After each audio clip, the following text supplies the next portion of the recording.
Dear Charot, ako di ay si Dunya Pipay na ngayon ay ang kinakain ay matigas na nga tinapay. At ang sabi nga nila, wala raw matigas na tinapay sa mainit na kape. Pero para sa akin, kahit walang kape, basta't mayroong tinapay na galing sa basurahan. Kaya andito ako dahil ipapadala ko kay Dear Charot ang aking kwento. Ang kwento kong ito ay galing ako sa bundok.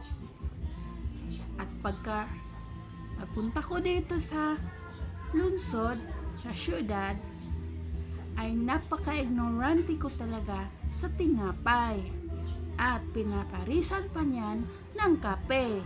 Kaya sinasabi nila, wala raw matigas na tinapay sa mainit na kape. Kaya ipinadala ko kay Dear Charot ang aking kwento. At sana ito ay mag-viral.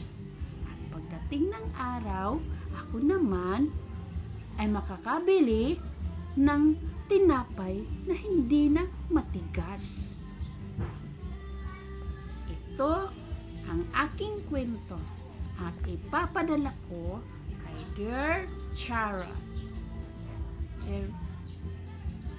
Ay siya nga pala, meron pa.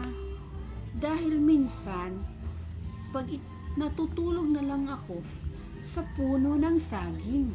At ngayon naman, nung magtanim ako ng saging, ang bunga ay sitaw. Ito, ayan, sitaw. Paano nagkaroon ng sitaw yung saging na itinanim ko? Kaya ito ay ipapadala ko ulit kay Dear Charot. Dear Charot, nung bata ako, ay doon ako natutulog sa puno ng saging. Lalo na pagpapagalitan ako ng aking nanay.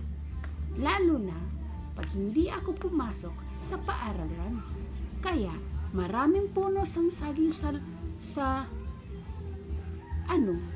kapitbahay namin. Doon ako natutulog. Hanggang sa wala na akong maipapalit na damit. Kaya ganito na lang ang tsura. Dear Charot, ito na naman ay aking ipapadala para sa iyo. At sana ito ay mapansin. At ang uulitin ko, una kong ipapadala ay naging isa kong dunya noon, ay ngayon ay kumakain na lamang ng tinapay. At tinapay na galing sa basurahan. Kaya matigas. Pero sabi nga nila, wala raw matigas na tinapay sa mainit na kape. O ba? Lang.